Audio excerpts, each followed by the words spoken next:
যারা এখনো not all men বলে কমেন্ট করো তারা কি এই নিউজটা জানো?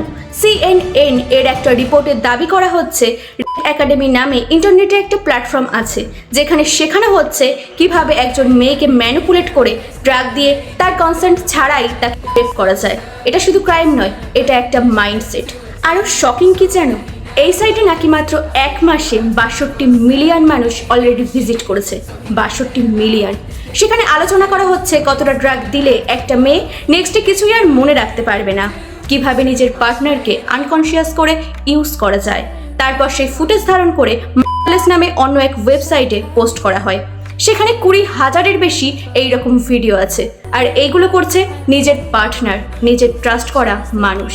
তাহলে বলো, একটা মেয়ে সেফ কোথায়? রাস্তায় না, বাসে না, এমনকি নিজের ভালোবাসার মানুষের কাছে, নিজের বিছানাতেও না। আর তখনই কেউ এসে বলে নট অল মেন। হ্যাঁ, হয়তো সব পুরুষ না, কিন্তু এনাফ মানুষ আছে যাদের জন্য মেয়েদের আজও সবসময় অ্যালার্ট থাকতে হয়। আর একটা কথা, এই ভিডিওটি দেখে যদি তোমার কিউরিসিটি হয়, চল তো দেখে আসি সাইটগুলো কেমন। তাহলে অনেস্টলি তুমি প্রবলেমের বাইরে নাও, তুমি ওই ইকোসিস্টেমেরই একটা পার্ট। কারণ ক্রাইম শুধু যারা করে তারা নয়, যারা সাইলেন্টলি এগুলো কনজিউম করে তাদের জন্য এটা বেঁচে থাকে। সো নেক্সট টাইম যখন বলবে নট অল মেন, তখন নিজেকে একটি প্রশ্ন করো, আমি কি সত্যি প্রবলেমের বিরুদ্ধে, নাকি আমি শুধু আনকমফোর্টেবল ট্রুথগুলো এড়িয়ে যাচ্ছি?